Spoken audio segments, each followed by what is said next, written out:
Have you ever wondered why some companies claim to be carbon neutral while others aim for net zero? Are they just fancy buzzwords, or is there a real difference that matters to our planet? Well, let's dive into these two terms that get tossed around a lot in climate discussions. They might sound similar, but there are crucial differences that every engineer should understand, especially as sustainability becomes increasingly central to our profession. Let's start with the basics. Carbon neutrality means balancing the carbon dioxide you emit with an equivalent amount removed from the atmosphere. Think of it like maintaining a bank account at zero. Deposits and withdrawals are equal. On the other hand, net zero takes this concept further. It usually refers to balancing all greenhouse gas emissions, not just carbon dioxide.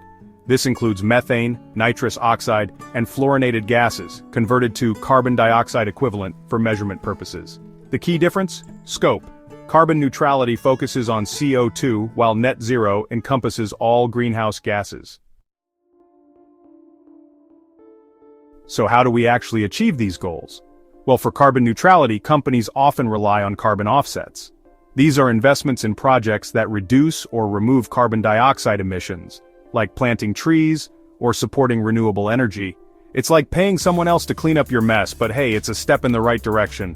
Net zero, however, requires a more comprehensive approach. It's about making fundamental changes to how we do things. This could mean switching to renewable energy sources, improving energy efficiency, and adopting more sustainable practices across the board. But wait, there's more. Net zero often involves carbon removal technologies which are still under development. These technologies aim to capture carbon dioxide directly from the atmosphere and store it safely, kind of like giving the planet a giant air purifier. Now, let's bring this down to earth with some real-world examples. Saudi Aramco, one of the world's largest oil producers, announced its ambition to achieve net zero operational emissions, Scope 1 and 2, by 2050, while continuing its core business of oil production. This highlights an important distinction. Their net zero target doesn't include Scope 3 emissions, those created when customers use their products. This approach demonstrates the complexity of sustainability claims in carbon-intensive industries.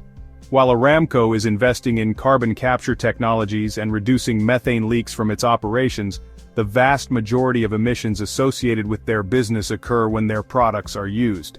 The transportation sector shows another clear distinction.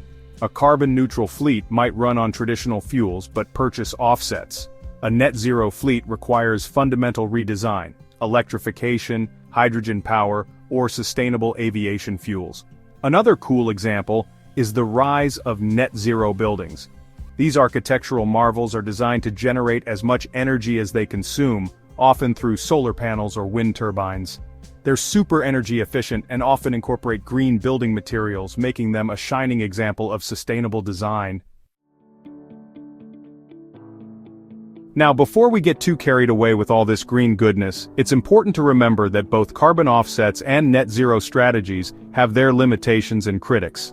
Some argue that carbon offsets allow companies to continue polluting without making real changes to their operations. It's like buying your way out of trouble instead of actually changing your behavior.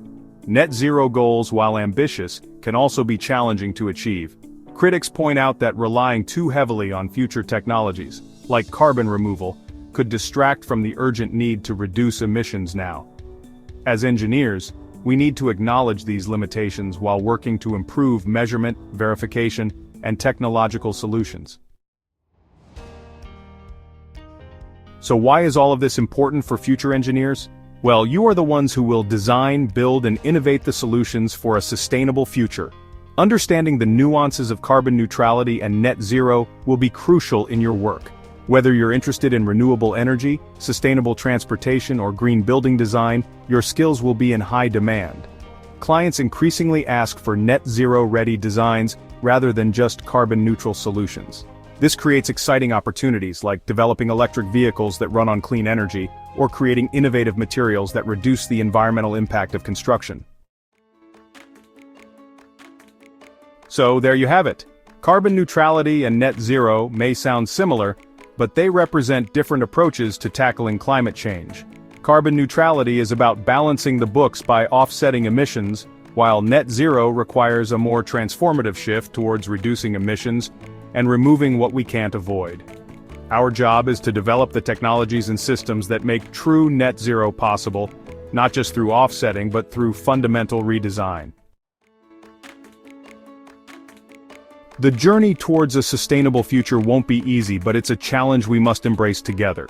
And guess what? As future engineers, you have the power to make a real difference. By understanding the science, embracing innovation, and working collaboratively, we can create a world where both people and the planet thrive. Thanks for tuning in. If you found this helpful, hit subscribe for more engineering insights.